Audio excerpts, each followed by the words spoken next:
የእግር ኳስ ቤተሰብ ይውላችሁ ቸልሲ ይለያል የመላችሁ ለዚህ ነው። የወረደ የዘቀጠ አመት ብናሳልፍም ያለ ዋንጫ እናሳልፍም። ይሄ ቸልሲ ከሆነ አመታት በኋላ ያመጣው ባህሪ ነው። ገብቷል አይደለ? የትኛውም የእንግሊዝ ቡድን ይምጣ ቂጡን ጠፍጥፈን ነው ዋንጫ የምንቀበለው። ነገ ኤፍኤ ካፕ ዋንጫ የምንበላበት ቀን ነው። ለየት የሚያደርገው ነገር ደግሞ አሁን ላይ ቶፕ ከሚባሉ ክለቦች ቀድመን ዋንጫ መብላታችን ነው። ነገ ኦፍ ኮርስ ሲቲ አርሰናልን ካራባኦ ካፕ ምናምን ጠፍጥፎ ተቀብሎታል። ኤፍኤ ካፕ ግን ሲቲ የኛ በዋንጫ ዙሪያ ሚስታችን ናት ማን ሲቲ። ይሄን እሱም ያውቃል እኔም አውቃለሁ። ስለዚህ ነገ የኤፍኤ ካፕ የፋይናል ጨዋታ አለብን። እኔ እቺን ያክል እንኳን አልጠራጠርም። ያራዳለች እቺን ያክል በደንብ ነው ረግጠናቸው የምናሸንፈው። የዋንጫ ሜንታሊቲ ያስፈልጋል ፋይናል ስትደርስ ማለት ነው። እንኳን ደስ አላችሁ ያራዳ ልጆች፣ የኤፍኤ ካፕ ዋንጫ አሸናፊ ስለሆናችሁ። ከንቲባው ነኝ። መልካም አዳር። ይህን የእንግሊዝን ትልቁን ዋንጫ በልታችሁ በአቋራጭ ወደሚመጥናችሁ ወደ ኤውሮፓ ሊግ ተገባላችሁ ወይስ ማንቸስተር ሲቲን ለማነቃቃት ይህን ዋንጫ አሳልፋችሁ ትሰጣላችሁ? የቼልሲ ደጋፊዎች አሁን የእናንተ ተራ ይመስለኛል። ዛሬ 11 ሰዓት በሚደረገው እንግዲህ የኤፍኤ ካፕ የፋይናል ጨዋታ በቼልሲና ማንቸስተር ሲቲ መካከል ከፍተኛ የሆነ ግብግብ ውጥረት ይጠበቃል። እኔ የምፈልገው ቼልሲ አሸንፍ አታሸንፍ እሱ የእናንተ የራሳችሁ ጉዳይ ነው።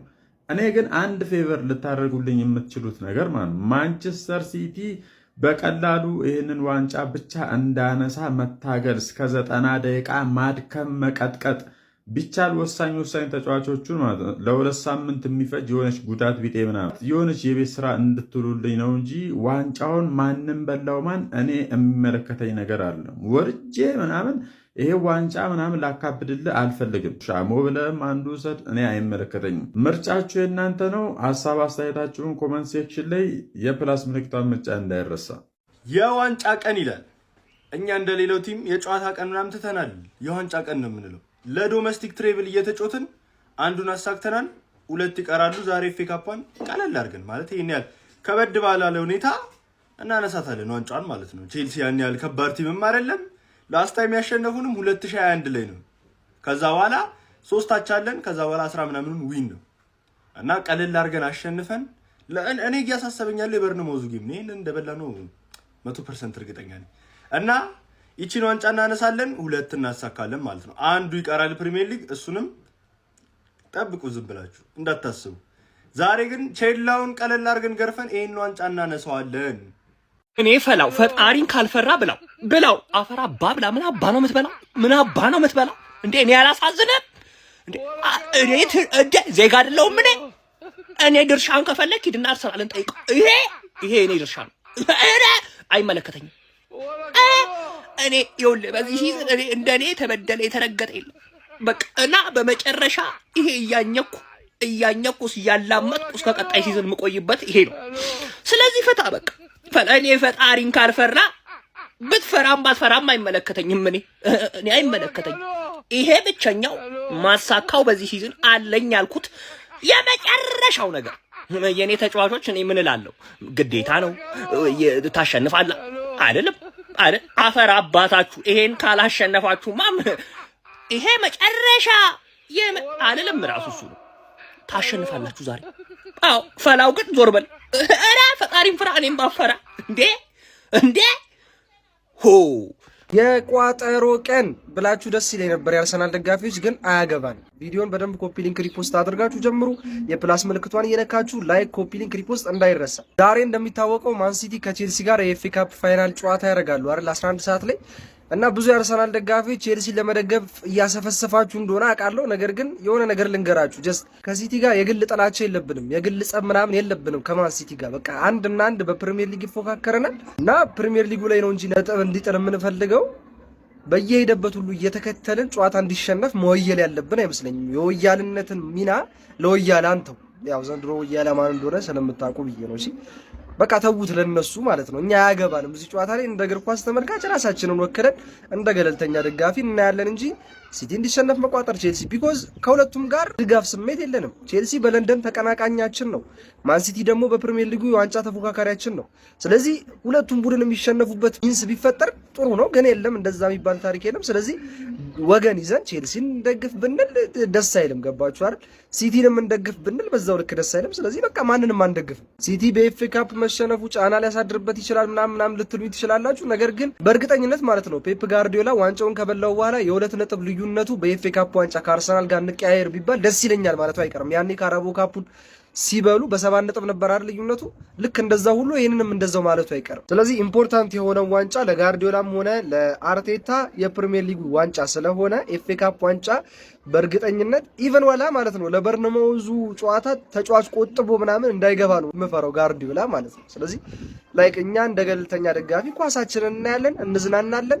ሰኞ ዕለት ክለባችን ይጫወታል፣ ማክሰኞ ሲቲ ይጫወታል። ያኔ በርነማውዝ እንዲያስጠለው እንቋጠራለን። ካላስጣለው እኛ ክሪስታል ፓላስን አሸንፈን ቀጣይ ሳምንት ዋንጫችንን አፈፍ አድርገን ወደ ቤታችን። ስለዚህ አርሰናል ደጋፊ ሲቲ ላይ ልቋጥር ምናምን ብላችሁ እንዳታስቡ ልላችሁ ነው የመጣሁት። እኛ እንቋጠራለን ካላችሁ መብታችሁ ነው፣ ግን ምንም ፋይዳ የለውም ጥቅም የለውም ልላችሁ ፈልጌ ነው። አይ ጥቅም አለው የምትሉ ከሆነ ደግሞ ሀሳባችሁን ኮመንት ላይ ማስቀመጥ እንዳትረሱ። እኔ በፈለጋችሁት ነገር እናስይዛልኩ። መቼም ይሄን ዋንጫ ቼልሲ እኛን አሸንፎ አይበላም። አውቀዋለሁ። ይሄን በጣም በሙሉ ኮንፊደንስ ነው የምናገረው። አሁን ቼልሲ ደጋፊዎች ይመጡና ያቺ የፈረደባትን 1-0 እያመጡ ቻምፒየንስ ሊግ ላይ በቃ መከራችን። ከዛ በኋላ ስንቴ ነው ለበለብኩ።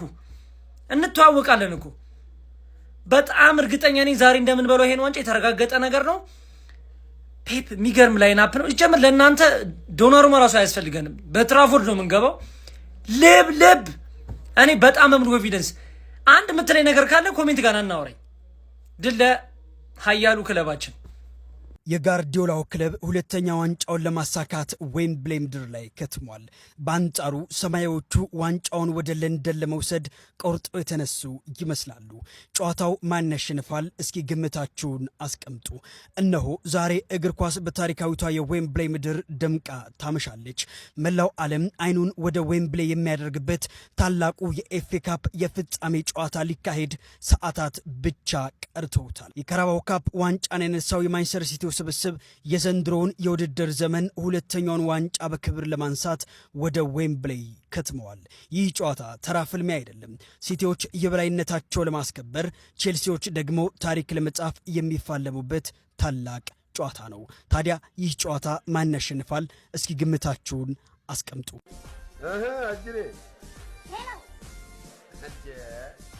ይለያል ነው ዛሬ ዛሬ እዛ ሀገራቸው ስቱዲዮም ገብተው ብትደግፋቸው ከመገረፍ አታድናቸው። በደንብ አድርገው ነው የሚገርፉልኝ።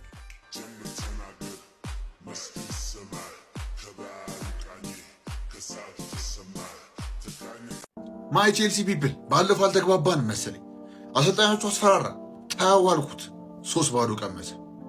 አሰልጣኝ ቀየራቸው። ምክፍራፔ ገብቷል። ምክፋርለን እሱ አንዳቻ ባለፈው ተጨፍጭፎ አንድ አግብቶ ስለወጣ አሁን የሚቀይር መስሏል።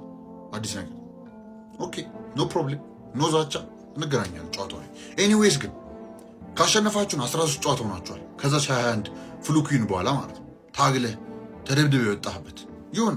እሱ ብዙ የሚወራ ነገር አይደለም። ያለፈው አልፏልና ማለት ነው። በልታችሁታል፣ ይመቻችሁ። ነገር ግን ይሄ 21 አይደለም፣ ይሄ 26 ነው ያለነው። ቲሙ ራሱ የተለያየ ነው። ያለንበት ሁኔታ አንገናኝም። ሰማይና ምድር እውነት እነጋገር ተባለ ማለት ይህ ቲም ሃንገሩን ጨርሷል። ዋንጫ አይፈልግም ምናምን ዋት አሉ። ምናልባት እነ በርናርዶ እና ሮድሪ ሜቢ ኮምፕለሰንት ሊሆኑ ይችላሉ ልትል ይችላል፣ እንደ ድሮ ዋንጫ ፍላጎት ምናምን።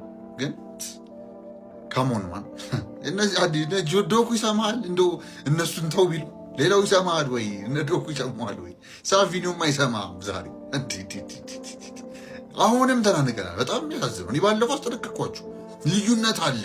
እኩል ስንሆን እናወራበታለን። ግን አሁን ኖ ዊ ካንት ቶክ አም ሶሪ ዜር ኢዝ ኤ ቢግ ዲፈረንስ ከኛ እርስ በርስ።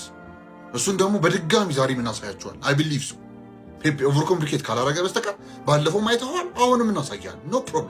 ኖ ፕሮብሌም። እናንተ ዛቻ ትወዳላችኋል። ኖ ፕሮብሌም ዊ ቶክ ኦን ዘ ፒች ኖ ፕሮብሌም።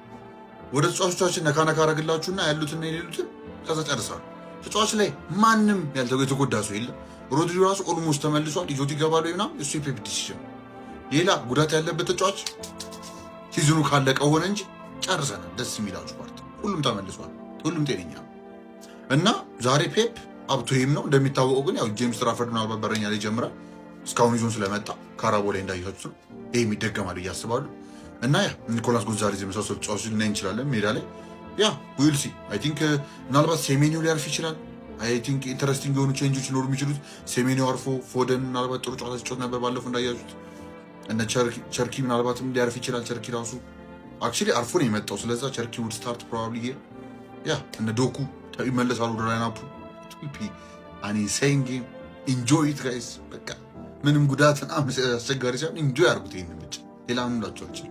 ኢንጆይ ኢት ጀስት ጊዜ ፔፕ ጉዳይ አይታወቅም እና ያ ከሞን ሴቴ ይህን ጨዋታ እኔም በድጋሚ አሁን 2-0 3-0 የመግባት ቻንሳቸው ራሱ ብዙ አይታየኝም። አላሻችሁ እነ ኒኮ ምራራቸው ምናልባት 1-2 ሰተት ሊሉ ይችላሉ በካውንተር እና ባለፈው ሆፕፉሊ ደግሞ ጄምስ ትራፈርድ ጋር ይከቨርድ ድንገት አንድ ከሾለከብን ሹር 3-1 4-1 2-1 as long as we win I don't care about the score. ከሞን ሴቴ ይመቻችሁ። ከቼልሲ ጋር ላለብን ጨዋታ ምርጥ 11 እናወጣለን። ያው ምርጥ 11 ባይሆንም ቼልሲ ለመግረፍ በቂ ነው የኛ ስኳድ ማለት ነው። ግን ምርጥ 11 እናወጣለን ማለት ነው። ከበረኛ ነው የምንጀምረው። በረኛ ላይ ፔፕ እመነኝ ሊያደርገው እንደሚችል አውቃለሁ። ዝም ብለህ ትራፎርድን አስገባው። ትራፎርድ የሚገርም በረኛችን ነው። በእንደዚህ አይነት ሞመንቶች ካልተደሰተ ፕሪሚየር ሊግ ላይ እንደሆነ እድል እየሰጠ ነው አይደለም። በዶናሩማ ምክንያት ወደ ተከላካይ ስንገባ ጌሂና ኩሳኖቭ ምርጥ ዲፌንደሮቻችን ማለት ነው። ጌሂ ያቺን ሰካክ ይቅር ብለናል፣ ችግር የለም። የዋልክድን ውለታ ብዙ ነው። ወደ ሌፍት ባክ ስመጣ ግቫርዲዮል የኦሽኮ ግቫርዲዮል ተመልሷል ማለት ነው። አሁንም አስገባው ግቫርዲዮልን። ያው እነ ኦራይሊ ምናምን በድሮ በለመዱት ቢሰለፉ ጥሩ ነው፣ ግን ችግር የለውም። ቼላው ነው ቼላው ነው፣ ችግር የለውም። ስለዚህ ግቫርዲዮል እናደርጋለሁ ማለት ነው። ሌፍት ባክ ራይት ባክ ጋር ስንመጣ ኑኔዝ ነው፣ ጥያቄ የለውም ማለት ነው። ወደ ሲዲኤም ስንመጣ ሮድሪ ደህና ነው ብለህናል። ሂል ትራቭል ግን እስቲ ምን እንደሚሆን አናውቅም። ግን ቀጥታ ላታስገባው ትችላለህ። ካላስገባኸው በርናርዶ ሲልቫና ኮቫቺች ከቼልሲ ጋር ከፎርመር ክለቡ ጋር አጫውትልኝ ማለት ነው። ኮቫች እና በርናርዶ ሲልቫ ኮቫቺች የሚሰጣቸው ፓሶች ራሱ በጌሙን እንድታይ በቃ ይማርካል ነው የምልህ። ወደ አታኪንግ ሚድፊልደር ስመጣ ፎደን ባለፈው በፐርፎርማንሱ ያስባለን ማለት ነው። ፎደንን አሰልፍልኝ፣ እንደምታሰልፈው አልጠራጠርም። ወደ ራይት ዊንግ ስንመጣ ደግሞ ሳቪኒዮ ካልተጎዳ ሳቪኒዮ ባለፈው አወጣጡ በጣም ያስፈራል። ጎል አግብቷል። ወደ አቋሙ የተመለሰ ይመስላል። የሚገርም ፐርፎርማንስ አሳይቶናል። ሳቪኒዮን ታደርግልኛለህ ማለት ነው። ወደ ሌፍት ዊንግ ጋር ስንመጣ ጀርሚ ፋኪንግ ዶኩ ይላል። ጀርሚ ዶኩን አስገባልኝ፣ ጥያቄ የለውም። የሚገርም ኦንፎርም ዊንገራችን ነው። ወደ አጥቂ ስንመጣ ጥያቄ የለውም፣ እሱም አርሊንግ ብሮት ሃላንድ ነው። ከፈለክ ማርሙሽን አድርግ፣ ከፈለክ ሴሜኒዮን አድርግ። ቼላው ነው ቼላው ፋይናል ላይ ግን አደገኛ ነው። ቼላ ወንድም ጥላ ዛሬ እንደማታሳፍረኝ እርግጠኛ ነኝ። በደንብ ኮፒ ሊንክ ይደረግ። በቃ ያለን አቅም ተጠቅመ ይህንን የኤፍኤ ካፕ ዋንጫ መብላት አለብህ። ሁላችሁም የማንቸስተር ዩናይትድ ደጋፊዎች ዛሬ በደንብ ይቋጣ። በቃ ደግሞ እርግጠኛ ነኝ የቼላው ነው ዋንጫው። ደግሞ ቃሌን ያዙት። ማንቸስተር ሲቲ ከቼልሲ የኤፍኤ ካፕ የፍጻሜ ጨዋታ ዛሬ ምሽት 11 ሰዓት በግዙፉ ዌምብሌ ስቴዲየም ላይ ይደረጋል። ይህን ጨዋታ ማን የሚያሸንፍ ይመስላችኋል? ማንቸስተር ሲቲ ወይስ ቼልሲ? ፔፕ ጋርዲዮላ ወይስ ኬርቴከሩ ካሉም ማክፎርሊን? የዋንጫ አሸናፊ ግምታችሁን እስቲ ኮሜንት ላይ ያሳውቁኝ። የፕላስ ምልክቷን እየነካችሁ ፎሎ ማድረግ እንዳትረሱ። ለጠላቶቻችን ያለኝ መልእክት ጥቁር አንበሳ ማሸነፍ እንጂ መሸነፍ አያውቅም። ጥቁር አንበሳ አይጀምርም፣ ከጀመረ ከመጨረስ አይገታም፣ አይቆምም። ነገ 11 ሰዓት ማንቸስተር ሲቲ ከቼልሲ ያለው ኤፍኤ ካፕ ፋይናል እና ከሰዎቹ እኛ ዋንጫ የበላነው 2018 ነበር ከማንቸስተር ዩናይትድ ጋር አሸንፈን 2021 ላይ ከሊቨርፑል ጋር ፋይናል በፔናልቲ ተለያየን እና ከ8 ዓመት በኋላ ነገ 11 ሰዓት ላይ ፋይናል አለን እና በዚህ 8 ዓመት ውስጥ ከቲማችን የቀረው አንድ ተጫዋች ብቻ ነው። 2018 አጨሰን በለ ከቀሩ ተጫዋቾች ቻሎባ ብቻ ነው ማለት ነው። እና እሺ አዲሶቹ ተጫዋቾችስ ኤፍኤ ካፕ በልተው የዚህ 8 ዓመት ታሪኩን ይሽሩታል አይሽሩትም? ነገ እናያለን። ይቅናል። ለማንኛውም ጉድ ላክ ብሉ። ለዋንጫ ደርሶ የማይበገረው ለፍጻሜ በቅቶ የማይግደረደረው የምዕራብ ለንደኑ ክለብ ቼልሲ ብቻ ነው። 145ኛው የኤፍኤ ካፕ የፍጻሜ ጨዋታ ቅዳሜ ከቀኑ 10 ሰዓት ጀምሮ በአድዋ ድል መታሰቢያ አዳራሽ ለኃያሉ ክለብ ለቼልሲ ደጋፊዎች ታላቅ የእግር ኳስ ድግስ ተዘጋጅቷል። ለንደን ሰማያዊ ናት የምትሉ ሁሉ በአድዋ ድል መታሰቢያ አዳራሽ አብራችሁን ዋሉ። በዕለቱም አዝናኝና የሚያሸልም የጥያቄና መልስ ውድድር፣ ታለንት ሾው፣ የጨዋታ ቅድመ ትንታኔ ከፍጻሜው ጨዋታ በፊት በመድረኩ ይቀርባሉ። የቼልሲ ታማኝ ደጋፊዎች በዚህ ታሪካዊ የእግር ኳስ ድግስ ላይ ለመገኘት በቲክቶክ ዳጊ ቼልሲ ኤፍሲ ላይ ወይም በ0913 01 13 16 ላይ ደውለው ይመዝገቡ። አዘጋጅ ሻምፒዮን ስፖርት ከዳጊ ቼልሲ ኤፍሲ ጋር በመተባበር ይህ ቪዲዮ ለቼልሲ ደጋፊዎች እንዲደርስ ኮፒ ሊንክና ሪፖስት አድርጉልን። ቅዳሜ ፒያሳ እንገናኝ። እና ቼልሲ በብዙ ችግር ውስጥ ሆኖ ግን አሁንም ዋንጫ ያነሳል። ግርሜ በ12 ወር ውስጥ ወይም በአንድ ዓመት ውስጥ ሶስተኛ ፋይናሉ ነው። ኮንፈረንስ ሊግ ዋንጫ በልቷል። ሊግ ካፕ ማነው የዓለም የክለቦች ዋንጫ ፒኤስጂን ያውም ጠንካራው ቡድን አሸንፎ ዋንጫ በልቷል። አሁን ለኤፍኤ ካፕ ፍጻሜ ደርሷል። ግርሜ እንዲህ የታማ እንዲህ ነገሮች ድብልቅልቅ ወጥቶባቸው በዚህ ነገር ውስጥ ነው ቼልሲዎች ግን በ12 ወር ወይም በአንድ ዓመት ውስጥ ሶስተኛ ፋይናላቸው ነው ነገ የሚያከናውኑት ፋይናል። ነገ 11 ሰዓት ላይ ዌምብሌይ ስቴዲየም ላይ የሚከናወነው ጨዋታ የዋንጫ ባለቤት ማን ይሆናል? ቼልሲ ወይስ ሲቲ? ቅዳሜ ምሽት የሚደረገውን ተጠባቂ የኤፍኤ ካፕ የዋንጫ ጨዋታ በስትክክል ለሚገምት አንድ ሰው ከሌጋሲ ስፖርትስ ማሊያ ልንሸልም ነው። ይህንንም ማሊያ ለማሸነፍ የኔን አካውንት እንዲሁም ደግሞ የሌጋሲ ስፖርት አካውንት ፎሎ አድርጋችሁ ውጤቱን በስትክክል ገምታችሁ 3 ሰው ብቻ ሜንሽን ማድረግ ነው የሚጠበቅባችሁ። ለሁላችሁም መልካም ዕድል። ደርሶ የማይበገረው ለፍጻሜ በቅቶ የማይግደረደረው የምዕራብ ለንደኑ ክለብ ቼልሲ ብቻ ነው። 145ኛው የኤፍኤ ካፕ የፍጻሜ ጨዋታ ቅዳሜ ከቀኑ 10 ሰዓት ጀምሮ በአድዋ ድል መታሰቢያ አዳራሽ ለኃያሉ ክለብ ለቼልሲ ደጋፊዎች አርሰናል ላይ እንዴት ካራባኦ ካፕ አትበላም ብዬ ሳሽቋልጥ እንደነበር ሳስብ ከ11 ቀን በኋላ ደግሞ ከዛው ሲቲ ጋር ለኤፍኤ ካፕ እዛው ዌምብሌይ እንደምትጫወት ሳስብ ማን በጣም ነው የሚከፋኝ። ይከፋል። አልገባህም ነው የምልህ ማን ማለት በቃ እኔ ለምን ተናገርኩ? ለምንድን ነው ያወራሁት? ለምን ካራባኦ ካፕ ተበለ ምናምን ብዬ ወይኔ በአፍ ይጠፉ በለፈለፉ አለ። አሁን እስቲ ከ11 ቀን በኋላ ይሄንን ቲም ይዤ ነው እንደምትጫወቱ? በእንደዚህ አይነት ቲም ነው እንደምትጫወቱ? ምን ማለት ዋንጫ በላለሁ? ዋንጫ በልቼ የአርሰናል ደጋፊዎች ይቅር በሉኝ ማን በቃ ማለት አንዳንዴ አፉ ለምታ ያጋጥማል። ምንም ማለት አይደለም፣ ግን ደግሞ በቃ እናንተ አፉ በሉኝ፣ የእውነት አፉ በሉኝ። እንዴ በእንደዚህ አይነት ይሄን ቲም ይዤ እንዴት ነው የሚሆነው? ከ11 ቀን በኋላ እዛው ጠባቂ ጨዋታ ነው የነገው የቼልሲና የማንቸስተር ሲቲ ፍልሚያ። በጣም ቆንጆ ፍልሚያ እንደሚሆን ምንም ጥርጥር የለውም። ሁለቱም ቡድኖች ዋንጫውን አጥብቀው ይፈልጉታል። ማንቸስተር ሲቲ ያው የውድድር ዓመቱ ሁለተኛ ዋንጫ ለማንሳት ምናልባት ከተሳካለትም ጋርዲዮላ ዘትሪበል ሶስትዮሽ ዋንጫን ለማሳካት የፕሪሚየር ሊጉ ጉዳይ ያልተቋጨ ነገር ቢሆንም በእርግጥ በአብዛኛው ወደ አርሰናል ያደላ ጉዳይ ቢሆንም ማለት ነው። ስለዚህ ከዚህ አንጻር ስንመለከተው ይሄ ጨዋታ በብዙ መንገድ የሚጠበቅ ጨዋታ ነው ብለን ማንሳት እንችላለን። በተቃራኒው ማንቸስተር ማነው ቼልሲ ይሄ ጉዳይ የሞት ሽረት ጉዳይ ነው። የሞት ሽረት ጉዳይ ነው ለቼልሲዎች። ምክንያቱም ቼልሲዎች ይህንን ጨዋታ ማሸነፍ ከቻሉ በአውሮፓ መድረክ የምንመለከትበትን እድል መፍጠር እንችላለን። በአውሮፓ መድረክ የምንመለከትበትን አጋጣሚ ማለት ነው። ዛሬ የብዙ የእግር ኳስ ቤተሰብ ጥያቄ በተለይ ደግሞ የኛ አርሰናል ደጋፊዎች ጥያቄ ምንድነው? አክቲቪስት ሆይ ለማንቋጠር ቼልሲ ይሻላል ሲቲ ይሻላል ዛሬ ማንን እያየን ነው እየቋጠርን የምናሳልፈው ላላችሁኝ የኔ ምላሽ ምንድነው? ምን አባካ ገባክ ፍሬህን አንተ ከባድ ሚሽን ያለብህ እኮ እግር ኳስ ተመልካች ነህ። ማንዬ የእግር ኳስ ደጋፊ ነህ። ፕሪሚየር ሊግ አለ፣ በሻምፒዮንስ ሊግ ትንንሽ ውድድሮች ላይ ሌሎች ለሚላፉ ጨዋታ ምን አባክ ቆርጦ ነው አንተ ፍሬህን ለዚህ የምትጠቀመው? አርፈ ተቀምጥ። ምንም አይነት ቋጠሮ ምናምን ብሎ ነገር የለም። በዚህኛው ዙር ላይ ዝም ብለን እናያለን። ያሸነፈውን እናደንቃለን፣ የተሸነፈውን ደግሞ እናውጣለን ማለት እንጂኛ ምን አከባን አይመለከተንም። አባቴ ይዘው ተበላሉ። ቼልሲያችን ነው 9ኛ ላይ ነው ያለችው። እሷ ይሄንን ብትበላ መጽናኛ ሆናታል። ጀለስ ካራባኦ ካፕም ስለበላ ይበቃዋል፣ በቃ ይበቃዋል ብዬ እንጂ ቼልሲ ያሳዝናል። ቼልሲ ያሳዝናል። ለማንኛውም ግን የዛሬን ጨዋታ ማለት ነው ያሸነፈ ይደነቃል፣ የተሸነፈ ይወቀጣል። ተስማማላችሁ? በቃ በዚህ ሐሳብ እንስማማ። ጀማ ይመቻችሁ።